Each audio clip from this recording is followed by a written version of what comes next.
Assalamualaikum warahmatullahi wabarakatuh. Terima kasih untuk kalian yang telah mengklik video ini, karena besok kita akan memperingati Hari Kemerdekaan Indonesia yang ke-77 tahun, maka aku akan membahas tentang lomba-lomba yang biasa diadakan di setiap HUT Kemerdekaan Indonesia ini nih teman-teman. Pasti kita udah nggak asing kan dengan lomba makan kerupuk, balap karung, panjat pinang, dan lomba-lomba lainnya. Tapi tahu nggak sih, kalau di balik lomba-lomba tersebut ternyata memiliki sejarah yang tersimpan sejak zaman dulunya. Menurut sejarawan, lomba saat 17 Agustus ini dimulai setelah 5 tahun Indonesia merdeka, atau tepatnya pada tahun 1950. Di masa-masa itu, bangsa Indonesia mulai bisa merayakan kemerdekaan Indonesia karena intensitas perang untuk mempertahankan kemerdekaan mulai berkurang. Untuk itu, masyarakat pun mengadakan lomba-lomba sebagai wujud sukacita dan rasa syukur atas keberhasilan para pahlawan memerdekakan Indonesia. Nah, seperti apa sih sejarah-sejarah dari setiap lomba 17-an ini? Kita akan bahas satu persatu ya teman-teman. Tapi seperti biasa nih, sebelum kita lanjut ke pembahasannya, tolong bantu aku untuk klik tombol subscribe-nya dulu, biar aku semakin semangat bikin videonya. Dan jangan lupa juga untuk klik tombol loncengnya, biar kalian gak ketinggalan kalau aku upload video terbaru lainnya. Aku tungguin ya. Oke, terima kasih teman-teman. Sekarang yuk kita lanjut ke pembahasannya. 1. Lomba makan kerupuk. Kerupuk sempat menjadi lauk utama bagi bangsa Indonesia selama masa penjajahan, terutama mereka yang memiliki kelas ekonomi menengah ke bawah. Karena kondisi saat itu yang sangat memprihatinkan, masyarakat pun hanya bisa mengolah singkong menjadi tepung, kemudian diolah lagi menjadi kerupuk sebagai teman makan bersama nasi. Yang terpenting adalah mereka bisa mengejar rasa lapar yang mereka rasakan.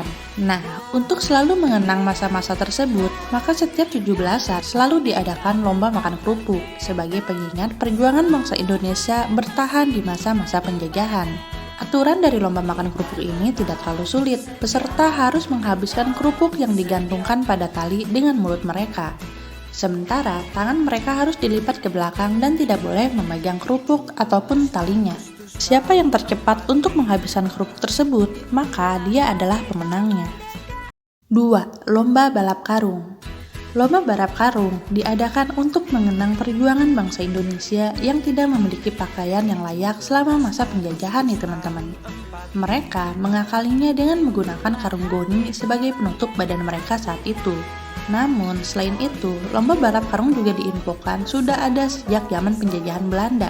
Pada saat itu, orang-orang Belanda mengenalkan lomba balap karung itu ke sekolah-sekolah karena dianggap sesuatu yang menyenangkan, maka masyarakat pun mencoba permainan balap karung tersebut.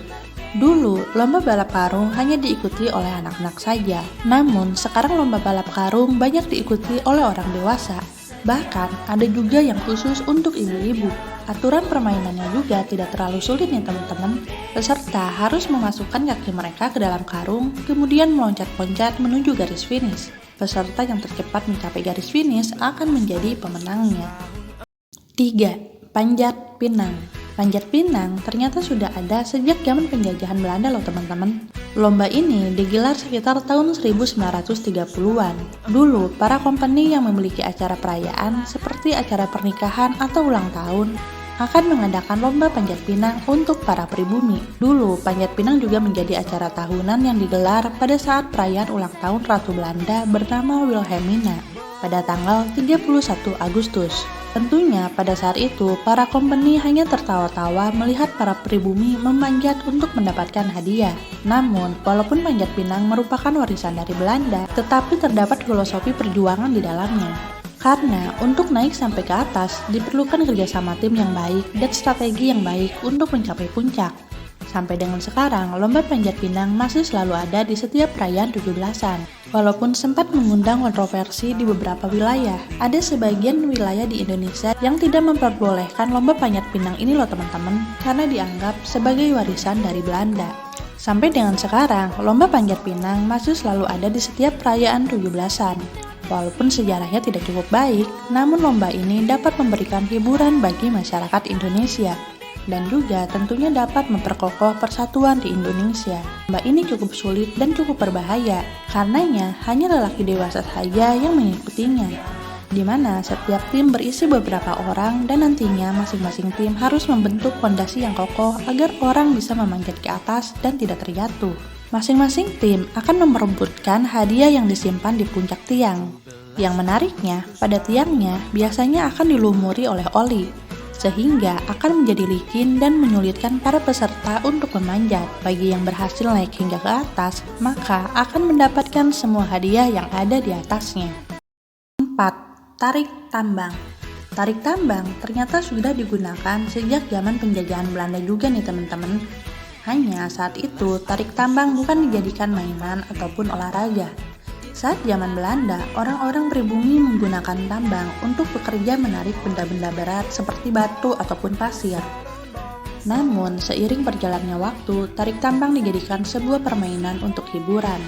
Dalam permainan tarik tambang ini dibagi dua kelompok, di mana masing-masing kelompok akan menarik sisi-sisi tambang. Kemudian, bagian tengah tambang akan diberi tanda. Kelompok yang berhasil menarik tambang sampai tandanya melewati garis batas, dia akan menjadi pemenangnya. Nah, itu dia teman-teman, lomba-lomba yang hampir tidak pernah absen di setiap peringatan ulang tahun kemerdekaan Indonesia nih. Tentunya, walaupun menyimpan sejarah yang kurang mengenakan, tapi dengan lomba-lomba ini kita bisa selalu mengingat perjuangan para pahlawan kita. Seperti yang Bung Karno katakan, bahwa bangsa yang besar adalah bangsa yang selalu mengingat dan menghormati perjuangan para pahlawannya. Semoga di hari ulang tahun kemerdekaan Indonesia yang ke-77 tahun ini, bangsa Indonesia bisa semakin sejahtera dan semoga semua orang bisa benar-benar merasakan arti kemerdekaan itu ya teman-teman. Terima kasih untuk kalian yang telah menonton video ini sampai selesai. Jangan lupa untuk klik tombol like dan share-nya kalau kalian suka dengan video ini. Assalamualaikum warahmatullahi wabarakatuh.